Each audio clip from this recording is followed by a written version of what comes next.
Assalamualaikum warahmatullahi wabarakatuh. Berjumpa kembali di channel ini. Salam sejahtera untuk kita semua, terkhusus rekan-rekan guru calon P3K. Kali ini saya akan mengupdate terkait informasi yang mana BKN beberkan alasan penggantian 9.000 peserta yang sudah lulus sebelumnya. Hal ini muncul karena sebelumnya anggota DPR Komisi 10 mendesak sekaligus mempertanyakan pengubahan kelulusan terhadap peserta di tahap 1. Namun sebelumnya, kepada Bapak Ibu sekalian yang baru bergabung di channel ini, saya mengundang Bapak Ibu sekalian untuk bergabung di channel ini dengan cara subscribe dan aktifkan loncengnya untuk mendapatkan informasi terbaru dari channel ini. Terkait ini Bapak Ibu sekalian, kita lihat cuplikan video tentang pernyataan anggota Komisi 10 DPR. Salah satu contoh, tolong ditayangkan, Mas Gianto. Nah, ini pengumuman yang pertama, jadi guru di dapil saya, Indawati, guru Sembiring, nilainya tinggi sekali. Ya, dia tinggi. Ya, tadi dikatakan oleh si Mas tadi, yang dari DPRD Bulukumba, sampai ada yang kenduri, ada yang potong kambing. Tapi kemarin pengumuman berapa hari yang lalu, yang kedua, tolong Mas. Yang kedua, pengumuman yang kedua, nilainya nol.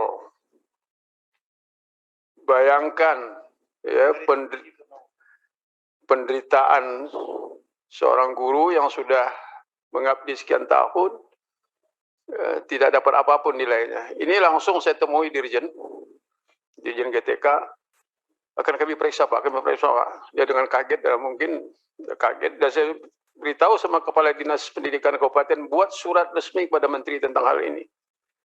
Ini salah satu, mungkin banyak lagi yang seperti ini. Korban-korban dari, ya, kata teman ini permainan operator lah, apa, jadi suka-suka hati, tidak ada penghargaan sedikit pun terhadap nilai yang mereka dapatkan pada awal yang pertama. Ini adalah SOS pendidikan kita kalau ini tidak dibenahi. Jadi saya minta Saudara Menteri mudah-mudahan mendengar ini. Nah, sangat jelas disebutkan di situ Bapak Ibu sekalian ya, apa yang diputuskan BKN belum sepenuhnya benar di lapangan, yang mana ternyata yang dinyatakan tidak masuk kategori peserta tahap 1 setelah ditelusuri adalah termasuk peserta tahap 1, sehingga tidak wajar bila nilainya kemudian dinolkan dan kelulusannya dibatalkan. Nah, terkait ini pada hari Rabu semalam BKN memberikan klarifikasi. Disebutkan di sini Bapak Ibu sekalian, BKN sebut 9.000 lebih guru honor K2 tidak mendapatkan afirmasi sebelum masa sangga. Nah, terkait dengan kisruh ini, memang sebelumnya banyak guru honor K2 maupun non kategori yang tidak lulus P3K tahap 1 satu persatu mempertanyakan nilainya. Apalagi ini menurut Sekretaris Perkumpulan Honor K2 Pak Rudi, cukup banyak guru honor merasa tidak menyanggah, tetapi malah mendapatkan afirmasi honor K2 sehingga bisa lulus P3K guru tahap 1.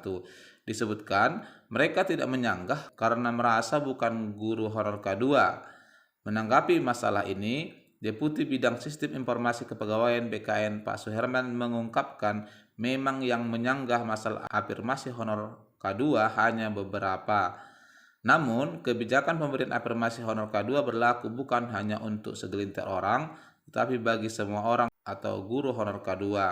Beberapa guru honor yang menyanggah itu mengaku tidak mendapatkan afirmasi honor K2, terang Pak Suherman. Ditambahkan, selain itu BKN kemudian mengecek database honor K2. Dari hasil pengecekan database menunjukkan mereka memang honor K2.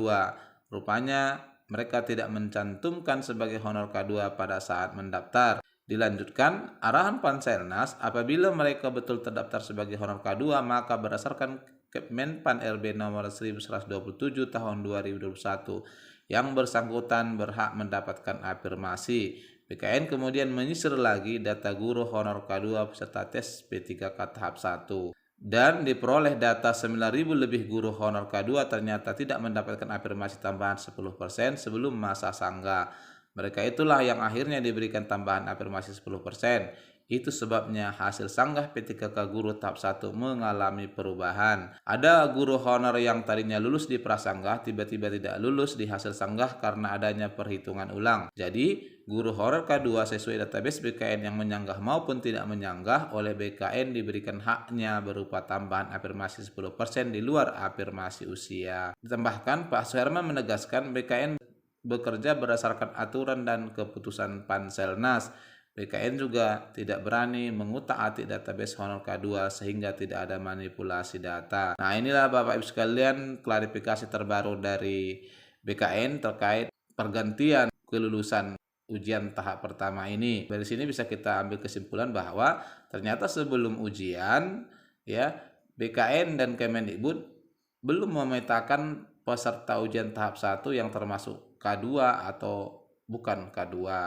Nah, semoga ke depan ini menjadi catatan juga ya, dan bagi Bapak Ibu yang memang termasuk honor negeri namun nilainya dinolkan, semoga diperbaiki dari hasil evaluasi yang disampaikan. Sebab tadi disebutkan masalah ini sudah disampaikan kepada Dirjen Guru Kemendikbud. Barangkali ini informasi yang bisa disampaikan Bapak Ibu sekalian, semoga bermanfaat. Wassalamualaikum warahmatullahi wabarakatuh.